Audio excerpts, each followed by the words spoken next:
I'm so excited. I hope you are as much as I am. Champions League week. There was nothing, and I mean nothing, well, almost nothing, that gets me as excited as a Champions League week. And I hope you guys are doing well. And these are my first Champions League predictions.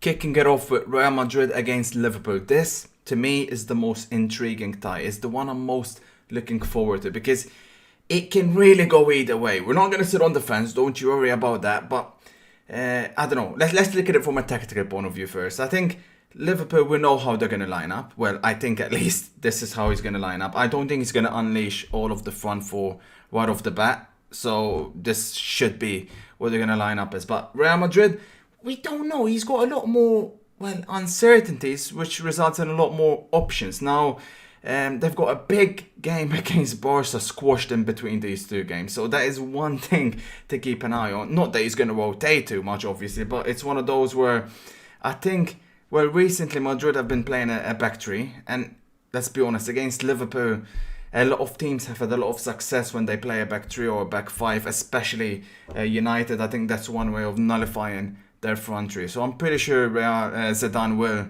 go with three at the back. The questions are, though, is it going to be... I think the midfield three, Casemiro, Modric and Kroos, they will most definitely start. So if with them three starting, I think it's going to be a 3-5-2. I think... This is what I think is going to be like. I think Vinicius or Asensio... I think... Personally, I would prefer Vinicius. I think, I don't know, I enjoy watching him so much. I know a lot of people hate on him and he's not going to make it, but I don't know, recently I think him and Benzema, he was unplayable against Atalanta, I thought. It's just his end product that he needs to improve. But Asensio is in hot form. I think it's going to be, and the other one is Marcelo or Militao.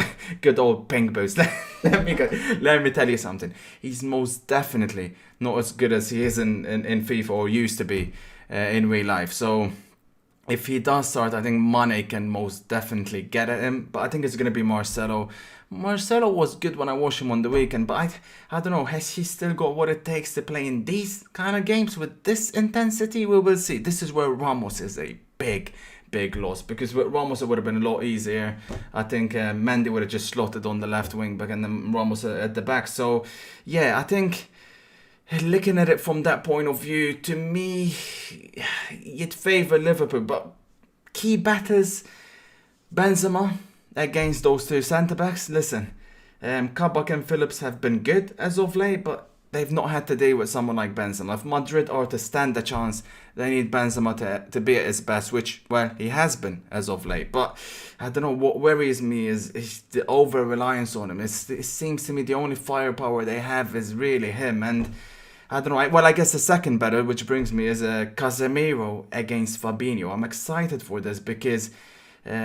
obviously Casemiro, you could say, with those dangerous runs that he makes, Fabinho needs to keep an eye on those, is almost their second highest goal scoring threat at Madrid. So yeah, that'll be an interesting duel. I think Madrid's midfield will win the matchup and they'll control the game. I can't remember the last time I've seen Madrid's midfield lose a battle, because Modric specifically and Kroos, but Modric especially this year has been, I mean, talk about rolling back the years. I thought he was done, and all of a sudden he's putting in performances like these again. So it's gonna be interesting. I think, like I said, with Madrid controlling the middle, I think it's gonna allow Liverpool to play on the counter attack, but that's probably where they're gonna be most dangerous. So listen, with Barca games sandwiched in between, I've got Liverpool winning this tie. I really think, again, they just have more firepower. You know, Salah and Jota, I see goals in them. I see more goals than what Madrid have. But you can't count their experience. But I'm going to go with Liverpool winning the tie. I'm going to go with Madrid. No, I'm going to go with a draw in the first leg. 1-1, and then Liverpool to win the tie. City against Dortmund, listen. I've got a bloodbath in this game. I'm going to be honest with you. I don't buy into this Dortmund are a different team in the Champions League and all of that stuff. Listen, I don't watch them play week in, week out, admittedly. But again, if you look at their recent results, I mean, you know, they're in big trouble to even reach Champions League. So I think where I look at it is they're just not as good as they were last season. That's for damn sure. Especially on the right-hand side, they've got severe issues with Hakimi being gone. Meunier has been disastrous for them every time I've seen him play. And Well, recently they're playing Emre Can as well as a right back. Whichever of them is going to be, Sterling should have an absolute field day. I just think they're going to have too much for them. It'd be nice to see Haaland, but I think it's going to be frustrating evening for him where he's not even going to have too much of the ball. Sancho is a big miss because it would have been nice to see him go up against, the team that let him go. And I guess if you could say City have got a weakness, it would be on the left-hand side. But yeah, without Sancho as well, I don't see how Dortmund are going to be able to do, well, anything in the style. I'm going to go with 2-0 City for the first leg, but I think it'll be comfortable. I really do. Next up, Porto against Chelsea. Listen, first and foremost, right, I need to say, I find it absolutely ridiculous that once again, similar to the Atletico game, that the first leg is played in a neutral venue, but then the second leg will be played at the Bridge. I don't understand that. Obviously, I get the safety measures, but have both games in a neutral venue, That's, I don't know, to me, that blows my mind. I'd be fuming if I'm a Porto supporter, or even like Atletico had to endure, but it is what it is. Listen, Porto, to me, I'm rooting for them all the way. No offense, Chelsea fans, it's just, to me, they knocked out Juve, so they've got my support. They're the team I'm rooting for in this competition. And Conceição as well, former Inter player, I wish him all the very best. But they are missing, I think, a couple of players. Pepe is doubtful, which will obviously be a big blow. He was amazing against Juve.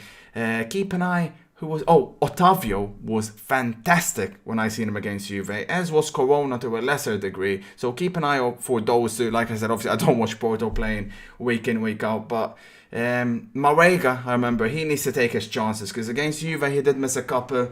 So yeah, that'll be interesting. But ultimately, with the whole neutral venue and all of that, I think Chelsea will have too much for them. I'm guessing Mason Mount, Rudiger, Conte should all be back in the starting lineup. I think it'll be a low scoring affair for the first leg. I'm going to go with 1-0 Chelsea. And last but certainly not least, Bayern Munich against PSG, the rematch of the Champions League final. This is one I'm expecting absolute fireworks in. It's a shame there's two big players that are going to be missing from the style, and it's going to be Lewandowski on Bayern side and Verratti on PSG side. I know Lewandowski's obviously the big name missing, but Verratti is a massive loss for PSG as well. He's been playing in an advanced position under Pochettino, so I think yeah, I'm not going to try and compare, the losses because Lewandowski is irreplaceable, and Choupo-Moting, my God, against his former team, he's going to need to deliver. I think with Bayern, we know how most likely they're going to line up. PSG, on the other hand, I'm not entirely sure. I think Moise Kean and Icardi are both doubtful, so is he going to play Mbappe down the middle? There's no way he's going to play all four away to Bayern Munich, excuse me. So I think I'm expecting Mbappe down the middle, but then again, Mbappe has been so good and on the left hand side, and he's got the under wraps. But I think he's gonna move him down the middle with Di Maria on the right and Neymar on the left. Where I guess this is the problem at the moment that Pochettino needs to figure out. Neymar or Mbappe off the left. What does he do? What does he do with that? But yeah, I think he'll go with Mbappe down the middle. And listen, overall, I think the key points will be Bayern's wingers.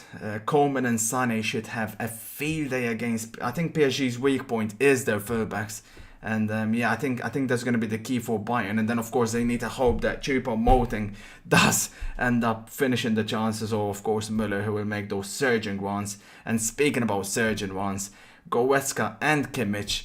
Goretzka in particular, he's been absolutely terrific this season. Him and Kim, you'd expect them to win the midfield battle, but again, I think it'll be enough to win them the first leg, Bayern. But I've got PSG going through over two legs because I think Bayern defensively have been poor this season. They've not been anything, solid what we're talking about. They kept a clean sheet against Leipzig, but I think with PSG, and again, I know PSG have struggled themselves. I just think ultimately over two legs, they're a very dangerous team to play against. And they have to, I think, go for it in the first leg. That's why I'm expecting fireworks. They need to take the same approach that they done against Barca. And yeah, like I said, I can't wait to watch this. I've got Bayern 2-1 for the first leg. And then yeah, PSG to go through Thank you so much for watching though, boys. I appreciate all the support. Like I said, let me know. I'm reading all of the comments, so please keep them coming. And yeah, I'll catch you guys next time. Peace.